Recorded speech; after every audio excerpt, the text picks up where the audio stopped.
ഇന്ത്യയിലെ തെക്കു പടിഞ്ഞാറൻ സംസ്ഥാനമായ കേരളം അതിൻ്റെ സ്ഥാനം, സംസ്കാരം, സമ്പദ് വ്യവസ്ഥ എന്നിവ കാരണം ആഗോളതലത്തിൽ തന്ത്രപരമായ സ്ഥാനം നിലനിർത്തുന്നു. ഇന്ത്യൻ മഹാസമുദ്രത്തിലെ നിർണായക വ്യാപാര പാതകളിൽ സ്ഥിതി ചെയ്യുന്ന കേരളം മിഡിൽ ഈസ്റ്റ്, തെക്കുകിഴക്കൻ ഏഷ്യ, യൂറോപ്പ് എന്നിവയെ ബന്ധിപ്പിക്കുന്നു. ഈ ഭൂമിശാസ്ത്രപരമായ സ്ഥാനം കേരളത്തെ ആഗോള വ്യാപാരത്തിൻ്റെ അവിഭാജ്യ ഘടകമായി മാറ്റി. അതിൻ്റെ തുറമുഖങ്ങൾ, പ്രത്യേകിച്ച് കൊച്ചി, അന്താരാഷ്ട്ര ഷിപ്പിങ്ങിലും ആഗോള വിതരണ ശൃംഖലയിലും നിർണായക കണ്ണികളായി പ്രവർത്തിക്കുന്നു. ചരിത്രപരമായി വിവിധ സമുദായങ്ങൾ തമ്മിലുള്ള സഹകരണം വളർത്തുന്ന, വൈവിധ്യമാർന്ന മതേതര സംസ്കാരത്തിന് സംഭാവന നൽകുന്ന സമുദ്ര വ്യാപാരത്തിനും പുരോഗമന സാമൂഹിക നയങ്ങൾക്കും പേരുകേട്ടതാണ് കേരളം. വർദ്ധിച്ചു വരുന്ന ആഗോള സംഘർഷങ്ങൾ, വിഭവ സംഘർഷങ്ങൾ, ഭൗമരാഷ്ട്രീയ ശത്രുതകൾ എന്നിവയിൽ നിന്ന് മൂന്നാം ലോക മഹായുദ്ധം ഉണ്ടാകാനുള്ള സാധ്യത ഇന്നത്തെ ലോകത്ത് ആശങ്കാജനകമാണ്. കേരളത്തിൻ്റെ അതുല്യമായ സ്ഥാനവും വർദ്ധിച്ചു വരുന്ന ആഗോള പ്രാധാന്യവും അത്തരമൊരു സംഘർഷത്തിൻ്റെ കേന്ദ്രബിന്ദുവായി മാറിയേക്കാം. നിർണായക സമുദ്രപാതകളുടെ സാമീപ്യവും ഒരു സാങ്കേതിക കേന്ദ്രം എന്ന നിലയിലുള്ള അതിൻ്റെ പങ്കും വ്യാപാര പാതകൾ, സാങ്കേതിക വിദ്യ, വിഭവങ്ങൾ എന്നിവയുടെ നിയന്ത്രണത്തിനായി മത്സരിക്കുന്ന ആഗോള ശക്തികൾ കേരളത്തെ സാരമായി ബാധിക്കും.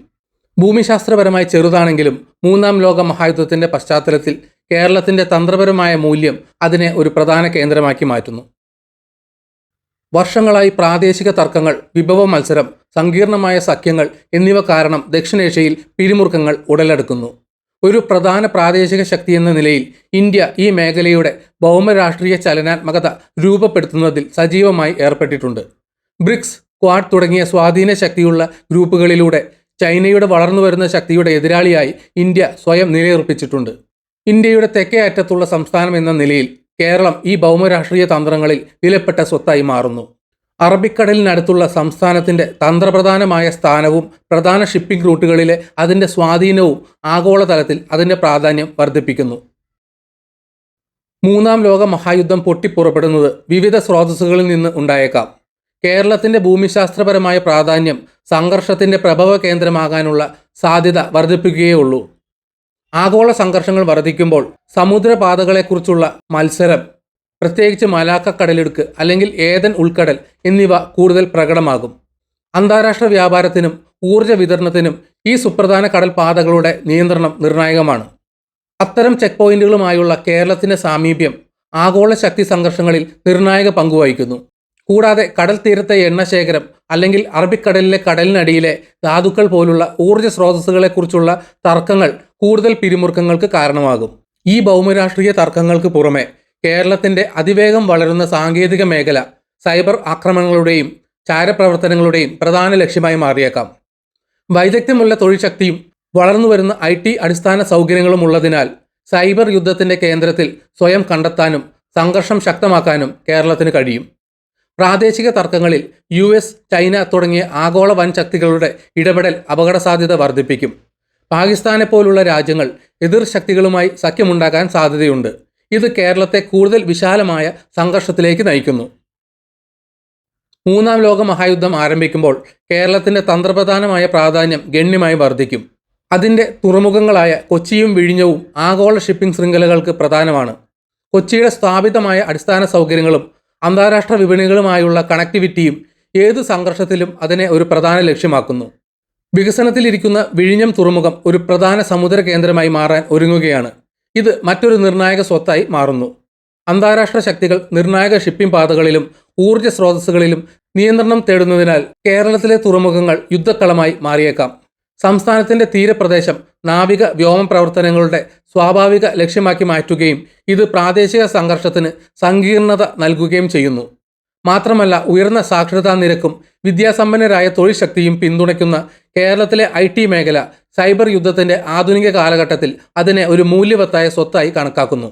സംസ്ഥാനത്തെ നൂതന സാങ്കേതിക വിദ്യകളും ഡിജിറ്റൽ അടിസ്ഥാന സൗകര്യങ്ങളും ഹാക്കിങ്ങിനും സൈബർ ചാരപ്രവർത്തനത്തിനും ആകർഷകമായ ലക്ഷ്യങ്ങളാണ്. വളർന്നു വരുന്ന സാങ്കേതിക വിദ്യകളിൽ നിയന്ത്രണം നേടാനുള്ള ഓട്ടത്തിൽ സംഘർഷത്തിൻ്റെ സാങ്കേതിക ഭൂപ്രകൃതി രൂപപ്പെടുത്തുന്നതിൽ കേരളത്തിൻ്റെ ഡിജിറ്റൽ പ്ലാറ്റ്ഫോമുകൾക്ക് കേന്ദ്രമായി മാറാൻ കഴിയും. കേരളം യുദ്ധത്തിൽ അകപ്പെടുകയാണെങ്കിൽ അതിൻ്റെ നഗര കേന്ദ്രങ്ങളായ തിരുവനന്തപുരം, കൊച്ചി, കോഴിക്കോട് എന്നിവ ഗണ്യമായ സൈനികവൽക്കരണത്തിന് സാക്ഷ്യം വഹിക്കും. വർദ്ധിച്ച സൈനിക സാന്നിധ്യം ദൈനംദിന ജീവിതത്തെ തടസ്സപ്പെടുത്തുകയും പ്രത്യേകിച്ച് തന്ത്രപ്രധാനമായ പ്രാധാന്യമുള്ള പ്രദേശങ്ങളിൽ കുടിയൊഴിപ്പിക്കലിലേക്ക് നയിക്കുകയും ചെയ്യും. ടൂറിസം, കൃഷി, IT തുടങ്ങിയ മേഖലകളെ സമ്പദ് വ്യവസ്ഥ വളരെയധികം ആശ്രയിക്കുന്നതിനാൽ ആഗോള വിതരണ ശൃംഖലകൾ തകരുകയും അന്താരാഷ്ട്ര ബിസിനസ്സുകൾ ഈ മേഖലയിൽ നിന്ന് പിന്മാറുകയും ചെയ്യുന്നതിനാൽ കേരളം സാമ്പത്തിക നാശം നേരിടേണ്ടി വരും. സാംസ്കാരികമായി മതേതരത്വം, ഉൾച്ചേർക്കൽ, മതപരമായ ഐക്യം എന്നിവയാൽ നിർവചിക്കപ്പെടുന്ന കേരളത്തിൻ്റെ സ്വത്വം ഭീഷണിയിലാകും. യുദ്ധത്തിൻ്റെ ആഘാതവും സാധ്യതയുള്ള സാമൂഹിക അസ്വസ്ഥതയും ചേർന്ന് പരമ്പരാഗതമായി സമാധാനപരമായി സഹവസിച്ചിരുന്ന സമുദായങ്ങൾക്കുള്ളിൽ പൊട്ടലുകൾക്ക് കാരണമാകും. സമ്പന്നമായ സാംസ്കാരിക പൈതൃകത്തിൽ സംസ്ഥാനം വളരെ കാലമായി അഭിമാനിക്കുന്നുണ്ടെങ്കിലും യുദ്ധം അതിൻ്റെ പാരമ്പര്യങ്ങൾക്കും കലാരൂപങ്ങൾക്കും മൊത്തത്തിലുള്ള സാമൂഹിക ഘടനയ്ക്കും ഗുരുതരമായ അപകടമുണ്ടാക്കും. ഒരു സാങ്കല്പിക മൂന്നാം ലോക മഹായുദ്ധ സാഹചര്യത്തിൽ അത്യാധുനിക സാങ്കേതിക വിദ്യകളുടെയും പാരമ്പര്യേതര യുദ്ധത്തിൻ്റെയും സ്വാധീനം കേരളം അനുഭവിക്കും. ഡ്രോണുകൾ, AI നയിക്കുന്ന സംവിധാനങ്ങൾ, സ്വയംഭരണ യന്ത്രങ്ങൾ എന്നിവ പോരാട്ട തന്ത്രങ്ങളുടെ അവിഭാജ്യ ഘടകങ്ങളായിരിക്കും. നിരീക്ഷണം, ടാർഗറ്റ് ചെയ്ത ആക്രമണങ്ങൾ, സൈബർ ആക്രമണങ്ങൾ എന്നിവ പോലും യുദ്ധക്കളത്തിൽ ആധിപത്യം പുലർത്തുകയും സങ്കീർണമായ യുദ്ധാന്തരീക്ഷം സൃഷ്ടിക്കുകയും ചെയ്യും. അത്യാധുനിക ഡിജിറ്റൽ അടിസ്ഥാന സൗകര്യങ്ങളുള്ള കേരളം സൈബർ യുദ്ധത്തിൻ്റെ കേന്ദ്രമായിരിക്കാം. വിവിധ വിഭാഗങ്ങൾ സംസ്ഥാനത്തിൻ്റെ സാങ്കേതിക സ്വത്തുക്കളെ തകർക്കാനോ നിയന്ത്രണം നേടാനോ ശ്രമിക്കുന്നു. അറബിക്കടലിൽ നാവിക ഏറ്റുമുട്ടലുകൾ നടക്കാൻ സാധ്യതയുണ്ട്. തന്ത്രപ്രധാനമായ സമുദ്രപാതകളും പ്രധാന തുറമുഖങ്ങളും സുരക്ഷിതമാക്കാൻ വൻ ശക്തികൾ കപ്പലുകളെ വിന്യസിക്കുന്നു. ആധുനിക അന്തർവാഹിനികൾ, വിമാനവാഹിനി കപ്പലുകൾ, മിസൈൽ ആക്രമണങ്ങൾ എന്നിവ സാധാരണമാകുന്നതിനാൽ കേരളത്തിലെ തുറമുഖങ്ങൾ നാവിക വ്യോമ ബോംബാക്രമണങ്ങളുടെ പ്രധാന ലക്ഷ്യങ്ങളായി മാറുന്നു. സുപ്രധാന കടൽപാതകളിൽ സംസ്ഥാനത്തിൻ്റെ സ്ഥാനം കണക്കിലെടുക്കുമ്പോൾ നാവിക യുദ്ധങ്ങൾ അന്താരാഷ്ട്ര വ്യാപാരത്തിൻ്റെ സുരക്ഷയെയും പ്രവേശനക്ഷമതയെയും നേരിട്ട് ബാധിക്കും. പശ്ചിമഘട്ടം ഉൾപ്പെടെയുള്ള സംസ്ഥാനത്തെ വനങ്ങളും കുന്നുകളും ഗറില്ല യുദ്ധത്തിന് സ്വാഭാവിക നേട്ടം നൽകുന്നു. ഭൂപ്രദേശം പരിചയമുള്ള പ്രാദേശിക വിമത ഗ്രൂപ്പുകൾക്ക് അധിനിവേശ ശക്തികൾക്കെതിരെ അസമമായ ആക്രമണങ്ങൾ നടത്താൻ കഴിയും. ഇത് പരമ്പരാഗത സൈനിക പ്രവർത്തനങ്ങൾ വിജയിക്കുന്നത് ബുദ്ധിമുട്ടാക്കും. ഇടതൂർന്ന വനങ്ങൾ ഈ പോരാളികൾക്ക് ചലനശേഷി നൽകുകയും സംഘർഷം കൂടുതൽ സങ്കീർണമാക്കുകയും ചെയ്യും. കേരളം സംഘർഷത്തിൻ്റെ കേന്ദ്രമായി മാറുമ്പോൾ അമേരിക്ക, ചൈന തുടങ്ങിയ ആഗോള ശക്തികളും പാകിസ്ഥാനെ പോലുള്ള പ്രാദേശിക കക്ഷികളും ഇടപെടാൻ സാധ്യതയുണ്ട്. ക്വാഡ്, ബ്രിക്സ് എന്നിവയിലെ പങ്ക് ഉൾപ്പെടെ ഇന്ത്യയുടെ ഭൗമരാഷ്ട്രീയ സഖ്യങ്ങൾ പ്രതിസന്ധിയോടുള്ള സൈനിക നയതന്ത്ര പ്രതികരണത്തെ സ്വാധീനിക്കും. ഒന്നിലധികം രാജ്യങ്ങളുടെ ഇടപെടൽ സംഘർഷം വർദ്ധിപ്പിക്കുക മാത്രമല്ല, കേരളത്തിന്മേലുള്ള അന്താരാഷ്ട്ര സമ്മർദ്ദം വർദ്ധിപ്പിക്കുകയും ആഗോള തന്ത്രങ്ങളുടെ യുദ്ധക്കളമാക്കി മാറ്റുകയും ചെയ്യും. കേരളത്തിലെ തുറമുഖങ്ങൾ, സാങ്കേതിക അടിസ്ഥാന സൗകര്യങ്ങൾ, വിഭവങ്ങൾ എന്നിവയിൽ നിയന്ത്രണം നേടാൻ ഇരുപക്ഷവും ശ്രമിക്കുന്നതിനാൽ അന്താരാഷ്ട്ര സഖ്യങ്ങൾ രൂപപ്പെടാൻ സാധ്യതയുണ്ട്. ആഗോള വ്യാപാരത്തിൽ സംസ്ഥാനത്തിൻ്റെ പ്രാധാന്യം സർക്കാരിൻ്റെയും സർക്കാർ ഇതര കക്ഷികളുടെയും ശ്രദ്ധ ആകർഷിക്കും. ഓരോരുത്തരും അധികാര സന്തുലിതാവസ്ഥ തങ്ങൾക്ക് അനുകൂലമായി മാറ്റാൻ ലക്ഷ്യമിടുന്നു. അധിനിവേശത്തെ ചെറുക്കുന്നതിനും ക്രമസമാധാനം നിലനിർത്തുന്നതിനുമുള്ള സംസ്ഥാനത്തിൻ്റെ കഴിവിൽ കേരളത്തിൻ്റെ രാഷ്ട്രീയ നേതൃത്വം നിർണായക പങ്കുവഹിക്കും. ജനാധിപത്യ ഭരണത്തിൻ്റെയും പുരോഗമന നയങ്ങളുടെയും ചരിത്രമുള്ള കേരളത്തിൻ്റെ രാഷ്ട്രീയ സംവിധാനം ഉൾച്ചേർക്കലിൻ്റെയും സഹകരണത്തിൻ്റെയും ശക്തമായ അടിത്തറയിൽ നിർമ്മിച്ചതാണ്. പ്രാദേശിക പ്രതിരോധ ശ്രമങ്ങൾ സംഘടിപ്പിക്കുന്നതിൽ ഈ ജനാധിപത്യ പ്രതിരോധം നിർണായകമാകും. രാഷ്ട്രീയ നേതാക്കൾ ജനങ്ങളെ ഒന്നിപ്പിക്കുകയും അന്താരാഷ്ട്ര പിന്തുണ നേടുന്നതിന് നയതന്ത്രം പ്രയോജനപ്പെടുത്തുകയും യുദ്ധത്തിൻ്റെ ആഘാതം ലഘൂകരിക്കുന്നതിന് കേരളത്തിൻ്റെ ഭൗമരാഷ്ട്രീയ പ്രാധാന്യം ഊന്നിപ്പറയുകയും ചെയ്യും. സംസ്ഥാന നേതൃത്വത്തിന് പുറമെ താഴെത്തട്ടിൽ പ്രതിരോധം സംഘടിപ്പിക്കുന്നതിന് കേരളത്തിൻ്റെ പ്രാദേശിക ഭരണ സംവിധാനമായ പഞ്ചായത്തുകൾ അനിവാര്യമാണ്. ഭരണപരമായ ഫലപ്രാപ്തിക്കും സാമൂഹിക പങ്കാളിത്തത്തിനും പേരുകേട്ട ഈ തദ്ദേശ സ്ഥാപനങ്ങൾ വിഭവങ്ങൾ സമാഹരിക്കുന്നതിലും പ്രതിരോധ ശ്രമങ്ങൾ ഏകോപിപ്പിക്കുന്നതിലും ജനസംഖ്യയുടെ നിലനിൽപ്പ് ഉറപ്പാക്കുന്നതിലും നിർണായകമാകും. യുദ്ധം ഉയർത്തുന്ന വലിയ വെല്ലുവിളികൾക്കിടയിലും കേരളത്തിൻ്റെ സാംസ്കാരികമായ പ്രതിരോധശേഷി അതിലെ പ്രതിരോധത്തിന് പിന്നിലെ പ്രേരക ശക്തിയായിരിക്കും. വിവിധ വിശ്വാസങ്ങളിലും വംശീയ വിഭാഗങ്ങളിലുമുള്ള ആളുകൾ സമാധാനത്തോടെ ഒരുമിച്ച് ജീവിക്കുന്ന സംസ്ഥാനത്തിൻ്റെ സാമുദായിക ഐക്യത്തിൻ്റെ നീണ്ട ചരിത്രം സാമൂഹിക ഐക്യദാർഢ്യത്തിന് അടിത്തറയിടും. ഈ ഐക്യം സമുദായങ്ങളെ ഭിന്നിപ്പിക്കാനുള്ള ശ്രമങ്ങളെ നേരിടാനും ബാഹ്യ സമ്മർദ്ദങ്ങളെ ചെറുക്കാനും സംസ്ഥാനത്തെ സഹായിക്കും. കലയും മാധ്യമങ്ങളും യുദ്ധസമയത്ത് ഒരു പ്രധാന പങ്കുവഹിക്കും. സാഹിത്യം, സിനിമ, നാടകം എന്നിവയുടെ കേരളത്തിൻ്റെ ഊർജ്ജസ്വലമായ പാരമ്പര്യം എല്ലായ്പ്പോഴും പ്രതിരോധത്തിൻ്റെയും ആവിഷ്കാരത്തിൻ്റെയും ഒരു മാർഗമാണ്. എഴുത്തുകാർക്കും ചലച്ചിത്ര പ്രവർത്തകർക്കും കലാകാരന്മാർക്കും യുദ്ധത്തിൻ്റെ ഭീകരത രേഖപ്പെടുത്താനും പ്രതിരോധശേഷി പ്രചോദിപ്പിക്കാനും ജനങ്ങളെ ഒന്നിപ്പിക്കാനും കഴിയും. കേരളത്തിൻ്റെ ശബ്ദം അന്താരാഷ്ട്ര തലത്തിൽ കേൾക്കുന്നുവെന്ന് ഉറപ്പാക്കിക്കൊണ്ട് സംസ്ഥാനത്ത് വ്യാപകമായ സാന്നിധ്യമുള്ള മാധ്യമങ്ങൾ ശത്രുപ്രചാരണത്തെ ചെറുക്കുന്നതിനുള്ള നിർണായക ഉപകരണമായിരിക്കും. കേരളം മൂന്നാം ലോക മഹായുദ്ധത്തിന്റെ പ്രഭവ കേന്ദ്രമായാൽ അതിന്റെ പ്രത്യാഘാതങ്ങൾ ആഗോളതലത്തിൽ പ്രതിധ്വനിക്കും. കേരളത്തിലെ തുറമുഖങ്ങൾ, പ്രത്യേകിച്ച് കൊച്ചിയും വിഴിഞ്ഞവും, അന്താരാഷ്ട്ര വ്യാപാരത്തിൽ നിർണായക കണ്ണികളായി പ്രവർത്തിക്കുകയും സംസ്ഥാനത്തെ ഒരു പ്രധാന യുദ്ധക്കളമായി മാറ്റുകയും ചെയ്യും. ചരക്കുകളുടെയും ഊർജത്തിന്റെയും വിതരണം വൈകുകയോ തടസ്സപ്പെടുകയോ ചെയ്യുന്നതിനാൽ ഈ സമുദ്ര വ്യാപാര പാതകളിലേക്കുള്ള ഏതു തടസ്സവും ദൂരവ്യാപകമായ പ്രത്യാഘാതങ്ങൾ ഉണ്ടാക്കും. ആഗോള ഷിപ്പിംഗ് വ്യവസായം ബാധിക്കുകയും വിതരണ ശൃംഖലകളെ സാരമായി ബാധിക്കുകയും ചെയ്യും. ഇത് ക്ഷാമത്തിലേക്കും ഗതാഗത ചെലവ് വർദ്ധിപ്പിക്കുന്നതിലേക്കും നയിക്കും. പ്രാദേശിക തലത്തിൽ സുഗന്ധവ്യഞ്ജനങ്ങൾ, കടൽ വിഭവങ്ങൾ, IT സേവനങ്ങൾ എന്നിവയുടെ കയറ്റുമതിയെ വളരെയധികം ആശ്രയിക്കുന്ന കേരളത്തിന്റെ സമ്പദ് വ്യവസ്ഥ തകർക്കപ്പെടും. ഒരിക്കൽ അഭിവൃദ്ധി പ്രാപിച്ചിരുന്ന നഗരപ്രദേശങ്ങൾ സംഘർഷ മേഖലകൾ ഏറ്റെടുക്കുന്നതിനാൽ അതിന്റെ സുപ്രധാന സുഗന്ധവ്യഞ്ജന വ്യാപാരം ഉൾപ്പെടെയുള്ള കാർഷിക മേഖല തടസ്സപ്പെടും. അത്യാധുനിക സാങ്കേതിക വിദ്യയും വൈദഗ്ധ്യമുള്ള തൊഴിൽ ശക്തിയുമുള്ള IT വ്യവസായം സൈബർ ആക്രമണങ്ങളുടെ പ്രധാന ലക്ഷ്യമായിരിക്കും. ഇത് സംസ്ഥാനത്തിന്റെ സമ്പദ് വ്യവസ്ഥയെ കൂടുതൽ തകർക്കും. കേരളത്തിൽ പ്രവർത്തിക്കുന്ന ബഹുരാഷ്ട്ര കമ്പനികൾ സ്ഥലം മാറിയേക്കാം. ഇത് വ്യാപകമായ തൊഴിൽ നഷ്ടത്തിനും സാമ്പത്തിക അസ്ഥിരതയ്ക്കും കാരണമാകും. ആഗോള സംഘർഷങ്ങൾ കേരളത്തെ അന്താരാഷ്ട്ര സന്ദർശകർക്ക് സുരക്ഷിതമല്ലാതാക്കുന്നതിനാൽ സംസ്ഥാനത്തിന്റെ മറ്റൊരു നിർണായക വരുമാന സ്രോതസ്സായ ടൂറിസം തകർന്നുപോകും.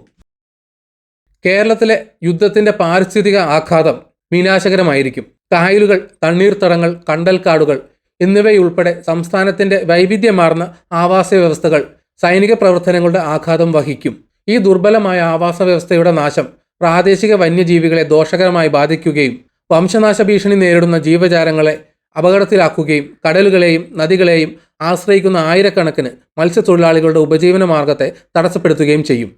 യുനെസ്കോയുടെ ലോക പൈതൃക സ്ഥലമായ പശ്ചിമഘട്ടവും വനനശീകരണം, ഭൂമി നശീകരണം, സംഘർഷം മൂലമുണ്ടാകുന്ന മലിനീകരണം എന്നിവ മൂലം അപകടത്തിലാകും.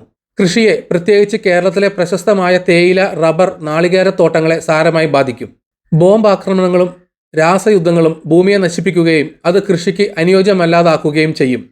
സുപ്രധാന വിളകളുടെ നാശം കേരളത്തിന്റെ സമ്പദ് വ്യവസ്ഥയെ ബാധിക്കുക മാത്രമല്ല, ഈ ഉൽപ്പന്നങ്ങളെ ആശ്രയിക്കുന്ന ആഗോള വിതരണ ശൃംഖലകളെ തടസ്സപ്പെടുത്തുകയും ചെയ്യും.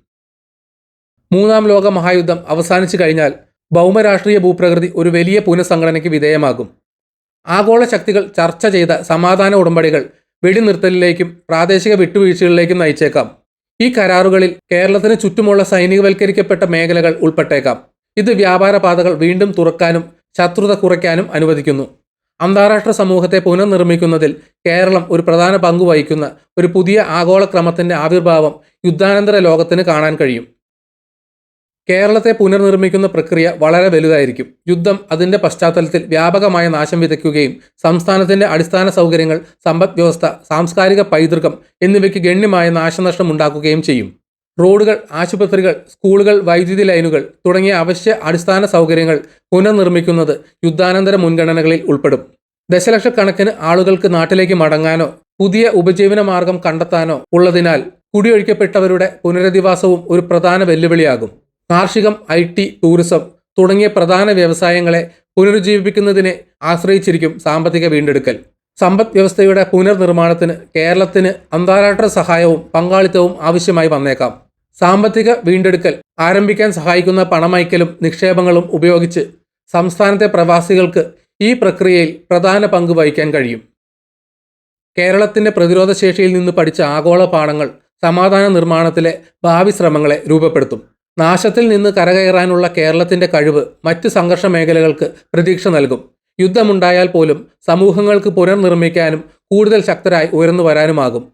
ഭാവിയിലെ ആഗോള സംഘർഷങ്ങൾ തടയുന്നതിന് നയതന്ത്രം, സമാധാന നിർമ്മാണം, അന്താരാഷ്ട്ര സഹകരണം എന്നിവയുടെ ആവശ്യകതയെക്കുറിച്ചുള്ള ശക്തമായ ഓർമ്മപ്പെടുത്തലായി ഈ സാഹചര്യം വർത്തിക്കും. മൂന്നാം ലോക മഹായുദ്ധത്തിന്റെ കേന്ദ്രമായി കേരളം മാറുന്ന സങ്കല്പപരമായ സാഹചര്യം ആഗോള ഭൗമരാഷ്ട്രീയത്തിൽ സംസ്ഥാനത്തിന്റെ നിർണായക പങ്ക് എടുത്തുകാണിക്കുന്നു. അതിൻ്റെ സ്ഥാനം, വിഭവങ്ങൾ, സാങ്കേതിക സ്വത്തുക്കൾ എന്നിവ അതിനെ പ്രാദേശികവും അന്തർദേശീയവുമായ കാര്യങ്ങളിൽ ഒരു പ്രധാന ഭാഗമാക്കുന്നു. യുദ്ധം പൊട്ടിപ്പുറപ്പെടുന്നത് വ്യാപകമായ നാശത്തിന് കാരണമാകുമെങ്കിലും കേരളത്തിന്റെ പ്രതിരോധശേഷിയും ജനാധിപത്യ മൂല്യങ്ങളോടുള്ള പ്രതിബദ്ധതയും വീണ്ടെടുക്കലിന് പ്രതീക്ഷ നൽകും. കേരളത്തിന്റെ സാങ്കല്പിക ഭാവിയിൽ നിന്നുള്ള പാഠങ്ങൾ സജീവമായ സംഘർഷം തടയൽ, അന്താരാഷ്ട്ര സഹകരണം, നയതന്ത്രം എന്നിവയുടെ ആവശ്യകത അടിവരയിടും. വിഭവ മത്സരവും അധികാര പോരാട്ടങ്ങളും നയിക്കുന്ന ആഗോള സംഘർഷങ്ങൾ എല്ലാ രാജ്യങ്ങൾക്കും ദൂരവ്യാപകമായ പ്രത്യാഘാതങ്ങൾ ഉണ്ടാക്കുന്നു. ഇതിൻ്റെ വെളിച്ചത്തിൽ കൂടുതൽ സുസ്ഥിരവും യോജിപ്പുള്ളതുമായ ഭാവി കെട്ടിപ്പടുക്കുന്നതിന്, സമാധാനം കെട്ടിപ്പടുക്കുന്നതിനും പാരിസ്ഥിതിക സുസ്ഥിരതയ്ക്കും സാമൂഹിക സഹകരണത്തിനും ലോകം മുൻഗണന നൽകണം. ഈ വീഡിയോ ഇവിടെ വെച്ച് നിർത്തുന്നു. നിങ്ങൾക്ക് വീഡിയോ ഇഷ്ടപ്പെട്ടെങ്കിൽ ലൈക്ക് ചെയ്യുക. ചാനൽ സബ്സ്ക്രൈബ് ചെയ്തിട്ടില്ലെങ്കിൽ സബ്സ്ക്രൈബ് ചെയ്യണം. നിങ്ങളുടെ വലിയൊരു അഭിപ്രായങ്ങൾ കമൻറ്റിൽ രേഖപ്പെടുത്തണം. അതുപോലെ നോട്ടിഫിക്കേഷൻ ബെൽ ബട്ടൺ അമർത്താൻ മറക്കരുത്. മറ്റൊരു വീഡിയോയുമായി വീണ്ടും കാണാം. ബൈ.